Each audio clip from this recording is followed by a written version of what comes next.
আজিৰ ইভিনিংটো অফিচৰ পৰা আহি কেনেকৈনো স্পেণ্ড কৰিলোঁ চাওঁচোন আহক। আমি অফিচৰ পৰা আহি ৰেষ্ট কৰি তাৰপিছত ভাবিলোঁ ইভিনিংটো কি কৰা যায়। আৰু যিহেতু বহুত দিন হৈ গ'ল আৰু চিনেমাখন চোৱাও হোৱা নাছিল আৰু আমি ফেমিলি হিচাপে ক'তো ওলাইও যোৱা হোৱা নাছিল। বহুত দিনৰ মূৰত যিহেতু আমি লগ হৈছোঁ গতিকে আমি চিনেমা চাওঁ বুলিয়ে প্লেনিং কৰিলোঁ। আৰু আমাৰ টিকেট হৈছিল ৰাতি 8:30 বজাত, মানে নাইট শ্ব' হৈছিলে। আমাৰ টিকেট কিন্তু অফলাইন বুক কৰিছে দেই, অনলাইন বুক কৰিলে এক্সট্ৰা পইচা যায় যিহেতু, গতিকে অফলাইন বুক কৰাই ভাল নে কি কয়।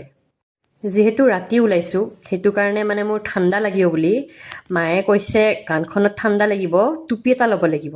তো মইতো আৰু টুপি আৰু পিন্ধি নাযাওঁ, সেইটো কাৰণে শ্বল এখন লোৱাৰ কথা ক'লে, য'ত শ্বল এখন লৈ যাম। আৰু তেওঁ ধুনীয়াকৈ চুলিখিনি বান্ধি দিছে চাওকচোন। মায়ে সদায় কয় তুমি জুৱেলাৰী পিন্ধা, চুলিখিনি ধুনীয়াকৈ বান্ধা, ধুনীয়াকৈ ফুটটো লোৱা, কিন্তু মইহে এলাহ কৰোঁ।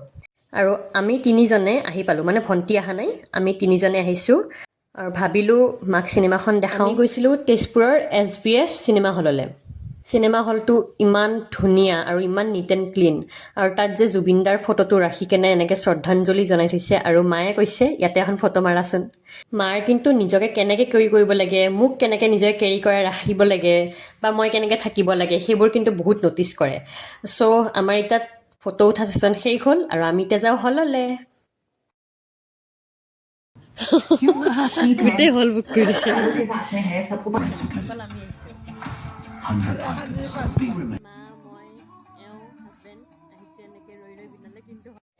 মই অন কেমেৰাই কৈ আছিলোঁ, কিন্তু বেক ভইচ দিব লগা কাৰণটো হ'ল যে যদি কপিৰাইট লাগি যায় তেতিয়াতো দিগদাৰ হৈ যাব নে কি কয়। এতিয়া ইণ্টাৰভেলৰ টাইম আপ, আৰু চাওকচোন গোটেই হলটোত আমি অকল তিনিজন। মোৰ যে গোটেই হলটোত আমি অকলে থকাৰ কাৰণে মোৰ কি ফূৰ্তি লাগিছে, জঁপিয়াই ফুৰিছোঁ মানে ইয়াতে। আচলতে নাইট শ্ব'ৰ কাৰণে চাগে মানুহ নাই, অকল আমি তিনিজন। কাৰণ ৰৈ ৰৈ বিনালেখন ওলোৱাৰ লগে লগে প্ৰায় মানুহে চায়ে ল'লে। সঁচাকৈ ইমান সঁচা কেনেকৈ হ'বলৈ পাৰে। সঁচাকৈ আগতে যদিও ফূৰ্তি কৰি আছিলোঁ, বহুত বেছি মিছ কৰিছোঁ জুবিনদাক।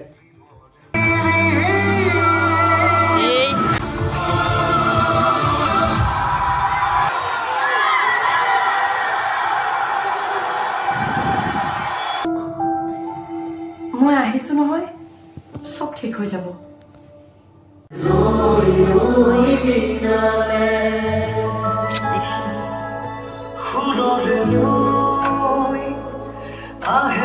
কি ক'ম আৰু মাত্ৰ এটাই বিচাৰোঁ, দুখীয়া উচিত শাস্তি পাব লাগে।